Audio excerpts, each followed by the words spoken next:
보통 사람들의 집값보다 비싼 차를 끌고 거리로 나가면 모르는 사람들이 다가와 이렇게 묻곤 한다. 직업이 뭐예요? 이 순화된 질문 뒤에는 사실 진짜 중요한 궁금증이 숨어 있다. 어떻게 해서 그렇게 부자가 되셨어요? 사람들은 내가 부자가 된 방법을 듣고 자기도 같은 방법으로 부자가 될 수 있을지 가능성을 측정해 보고 싶어 한다. 내가 맞춰보라고 하면 나오는 대답은 늘 똑같다. 운동선수, 아니면 배우, 아니면 돈 많은 부모를 둔 부잣집 아들이나 복권 당첨자. 이런 추측을 통해 부자가 되려면 유명하거나 유산을 물려받거나 운이 좋아야 한다고 생각하는 사람들의 인식을 읽을 수 있다. 나도 오래전 람보르기니를 탄 낯선 남자를 만나기 전까지는 똑같은 생각을 했었다. 당신이 30세에 수백만 달러의 재산을 가졌는데 유명하거나 돈 많은 부모를 두지 않았다면 당신은 평범함이라는 사회 구조에 혼란을 주는 존재다. 그건 불가능하다. 그런데 정말 그럴까? 부는 순이익 더하기 자산 가치. 이 방정식 이면에는 추월차선의 진정한 힘과 빠르게 부자가 되는 방법이 숨겨져 있다. 이 공식의 변수들은 통제 가능하며 제한이 없다. 부의 방정식의 변수를 통제할 수 있다면 부자가 될 수 있다. 그 변수는 다음과 같다. 순이익은 판매 개수 곱하기 단위당 이익, 그리고 자산가치는 순이익 곱하기 산업 승수. 사업가들은 판매 개수 곱하기 단위당 이익이 순이익을 결정한다는 공식을 이용한다. 내가 경영했던 인터넷 회사를 예로 들자면 내 단위당 이익은 한 건의 광고 클릭당 대략 4달러였다. 보통 내 웹사이트 방문자 수는 하루에 12,000명이었다. 이는 판매 개수 변수의 최대치가 하루에 12,000임을 뜻한다. 나는 하루에 12,000명에게 팔 기회가 있었다. 이 변수를 서행차선에서 일할 시간이라는 개념과 비교하자. 내가 사용한 부의 방정식에서 부의 한계치는 판매 개수에 따라 정해지며 최대 12,000에 이른다. 물론 방문자 전원이 광고를 클릭하는 경우는 없으므로 판매 개수가 12,000이 될 가능성은 없다. 서행 차선에서도 마찬가지로 하루에 24시간 밖에 없으므로 최대 한계치를 24로 잡기는 어렵다. 현실적인 최대 한계치는 하루에 8에서 12시간이 될 것이다. 그러면 12,000대 24라고 볼 수 있다. 게임이 되지 않는다. 통제 가능한 무제한적 변수들이 당신을 부자로 만들어 줄 것이다. 그러면 나는 이 변수를 어떻게 통제했을까? 이 변수는 어째서 무제한적일까? 간단하다.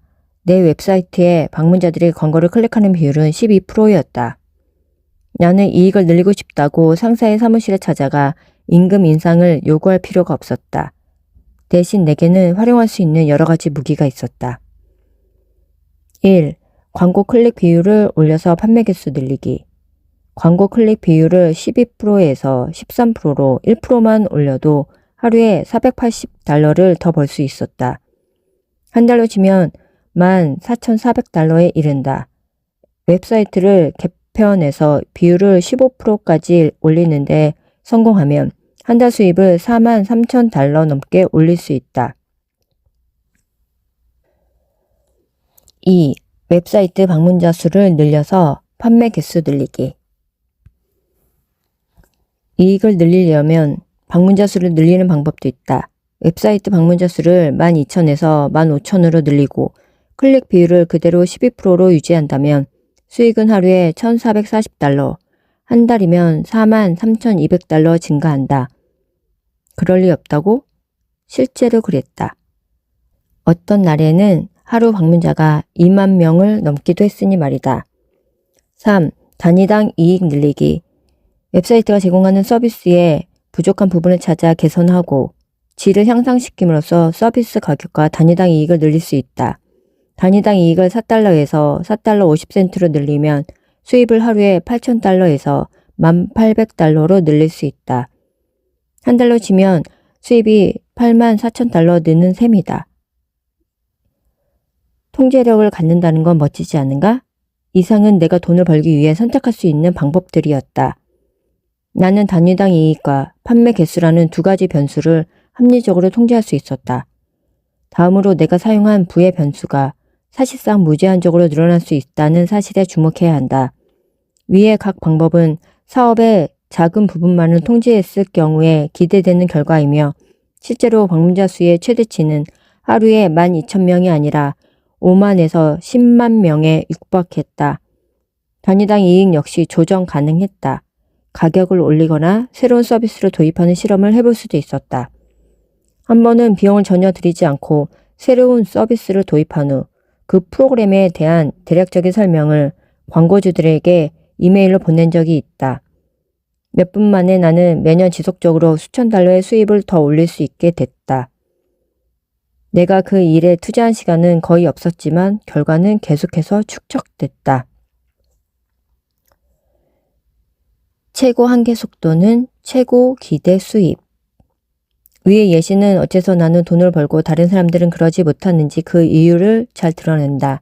나는 무제한적이고 통제 가능한 부의 방정식을 사용하여 나를 둘러싼 세계를 변화시켰다. 내가 전략의 일부분만 수정하고 증가시켜도 수입은 폭발적으로 증가한다. 변수를 단 1%만 증가시켜도 수천 달러 또는 새로운 람보르기니 한 대가 생길 수 있다. 당신의 부의 변수를 큰 폭으로 증가시킬 수 있다면 기대 수입 역시 크게 증가시킬 수 있다. 유감스럽게도 열의에 찬 자영업자 중 상당수는 느리고 답답한 속도밖에 내지 못하는 사업 기회에 기대고 있다.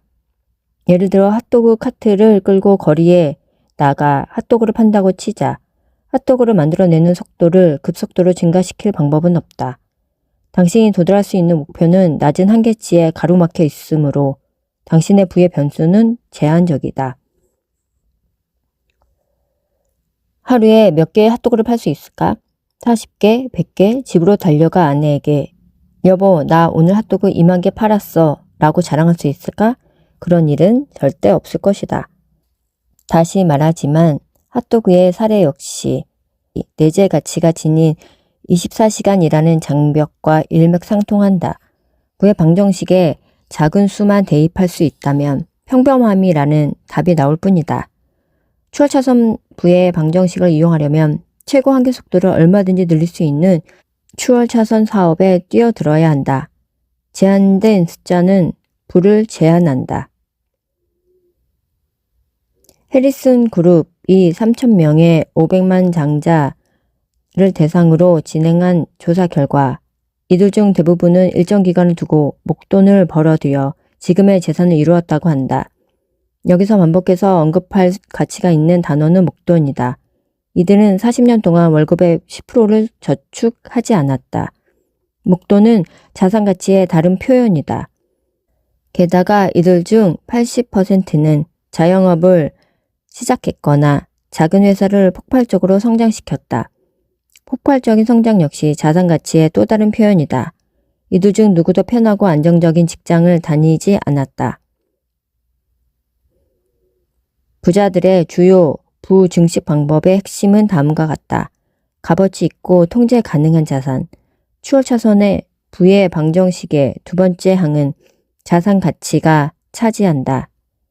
자산 가치는 당신 소유의 자산 중 시장 가치를 지닌 것을 의미한다. 서행차선과 추월차선을 달리는 사람들이 자산을 바라보는 시선은 상극이다. 서행차선과 인도 위의 사람들은 시간이 흐를수록 가치가 감소하는 자산을 사거나 판다. 자동차, 보트, 전자제품, 명품 옷, IT 기기, 귀금속 등이 해당된다. 이 모든 자산은 신용카드 대금이 빠져나가는 바로 그 순간부터 가치를 잃는다. 이와 대조적으로 추월차선을 달리는 사람들은 가치가 증가하는 자산을 사거나 판다. 사업체, 브랜드, 현금성 자산, 지적 재산, 라이센스, 발명품, 특허, 그리고 부동산이 이에 해당된다.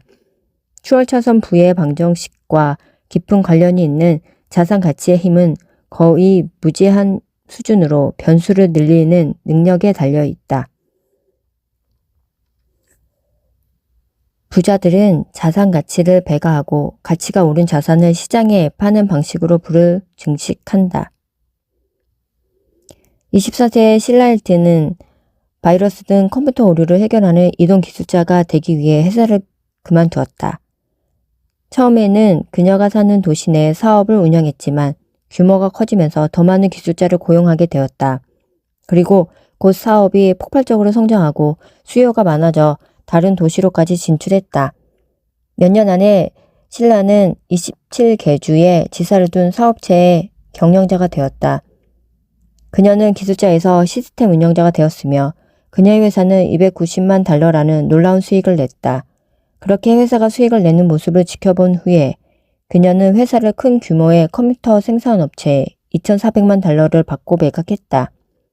그녀는 빈손으로 시작하여 남들이 알아주는 자산을 키워냈다. 자산은 바로 그녀가 만든 시스템이다.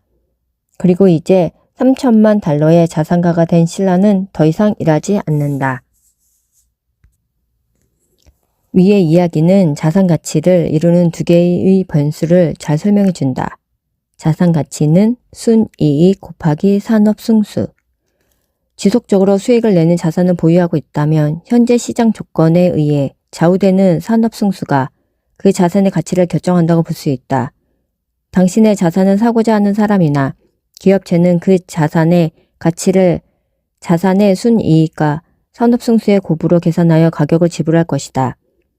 예를 들어 당신이 소유한 제조회사의 순이익이 10만 달러고 해당 산업의 평균 승수가 6이라면 당신의 자산 가치는 60만 달러다.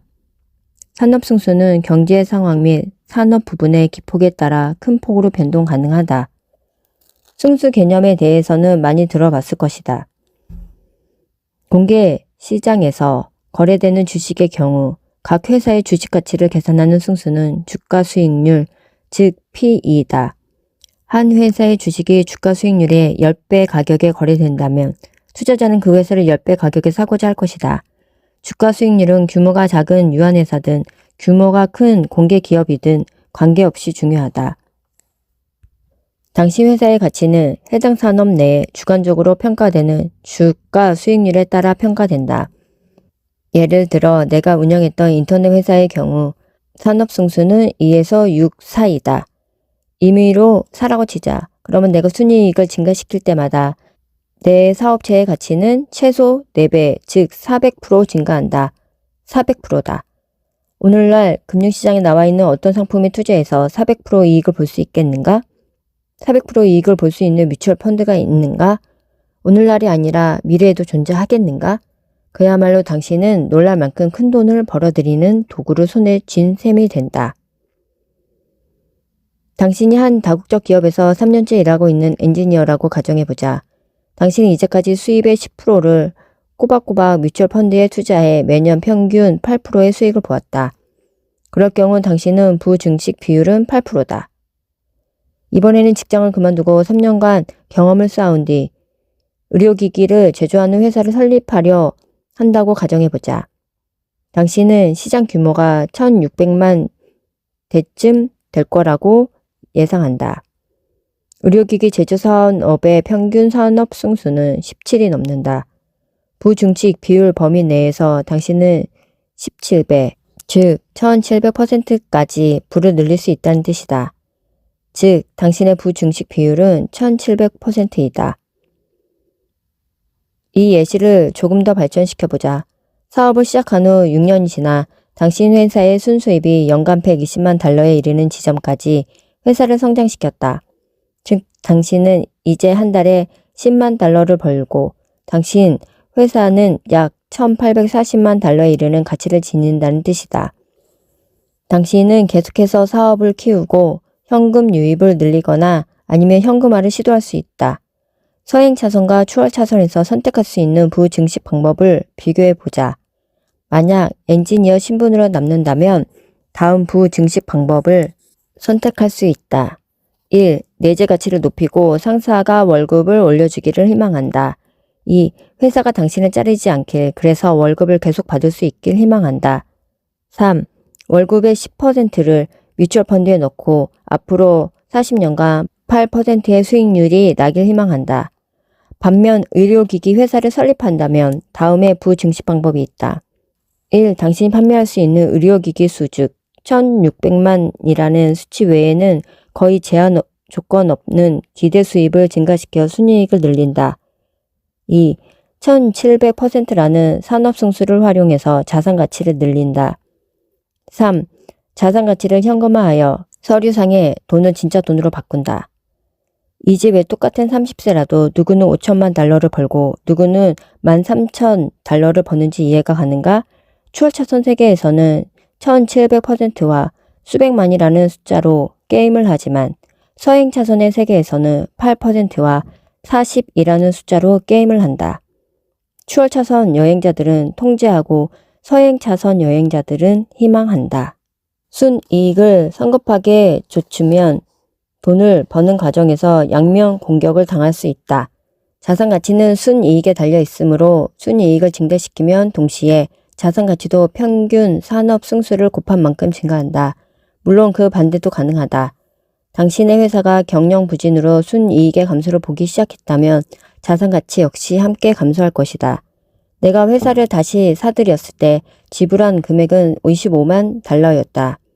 그 몇 년 동안 나는 자산을 경영해서 가치를 증가시켜 놓았다. 1. 나는 고객층을 30% 늘렸다. 2. 나는 지출을 줄여 수익률을 향상시켰다. 3. 나는 운영을 간소화하여 노력 없이 얻을 수 있는 수동적 소득을 창출했다. 4. 나는 순이익을 증가시켰다. 이 과정을 통해 순이익은 폭발적으로 증가했으며 그 결과 자산 가치도 함께 증가했다. 이에 따라 수백만 달러의 이익을 얻게 되자 나는 회사를 내놓고 수백만 달러에 달하는 매각 제안을 받았다. 나는 자산을 25만 달러에 사들여 부의 변수를 조작한 후 수백만 달러에 다시 팔았다. 나는 내 재무 계획이 나를 통제하게 두지 않고 내가 계획을 통제했다. 이렇게 추월차선에서 부증식 방법은 가치 있는 자산을 만들거나 사들여서 가치를 증대시키거나 변수를 조작한 후 다시 되파는 일을 바탕으로 해야 한다. 아니면 대신 서행차선식 대안을 선택할 수도 있다. 한 달에 200달러씩 뮤추얼 펀드에 갖다 버린 후에 한 달에 8%씩 수익이 나고 40년간 회사에서 잘리지 않길 기도하는 것이다. 추월차선의 철수 전략은 현금화라고 할 수 있다. 현금화란 당신이 지닌 값어치 있는 자산을 시장에 파는 과정으로 초고속으로 부를 증식시킬 수 있는 방법 중에 하나이다. 존 트윈너츠는 소셜 네트워킹 사이트를 하나 개설했다. 그 사이트는 곧 입소문을 타서 수백만 명이 서비스를 이용하기 시작했으며 존에게는 매각 제안과 벤처 캐피탈 투자 제안이 몰려왔다. 수익도 이익도 없었지만 존은 시장에서 가치를 인정받는 자산을 만들어낸 것이다. 존은 내노라 하는 검색 엔진 서비스 업체로부터 6억 4천만 달러의 회사를 매각하라는 제안을 받았다. 존은 자기 사업이 수익을 내기 시작하면 그보다 더 가치 있는 회사가 되리라고 생각해서 제안을 거절했다. 그 생각은 사실이지만 도박이기도 했다. 18개월 후 존의 네트워킹 서비스는 일시적인 유행에 지나지 않았음이 드러났다. 더 이상 존의 회사에 투자하겠다거나 회사를 사겠다는 사람은 나타나지 않았다. 존은 6억 4천만 달러의 회사를 매각해야 했다는 사실을 너무 늦게 깨달았다. 결국 존은 회사를 사모투자 전문 회사에 250만 달러를 받고 헐값에 팔았다. 시기를 잘못 읽은 탓에 존은 6억 달러를 벌 기회를 날렸다. 사업체나 부동산 또는 그 밖에 값어치 있는 자산 가치는 주관적 분석과 시장 데이터를 기초로 평가된다. 무일푼에서 시작하여 읽어낸 당신 회사의 서류상 평가 가치가 6천만 달러에 이르는데 당신 통장 잔고는 1만 달러밖에 남지 않았다면 당신은 진정한 부자인가? 아닐 것이다. 자산이 현금화되지 않는 한 서류상 부자들은 페라리도 멋진 저택도 구입할 수 없다. 돈만이 아니다. 그리고 돈을 벌려면 수익을 증대시키고 모아야 한다. 아니면 출구, 즉 현금화를 선택해야 한다. 추월차선을 달리는 사람들은 시장에서 팔리고 수익을 남길 만한 현금화가 가능한 자산을 만들어 내므로써 부를 증식한다.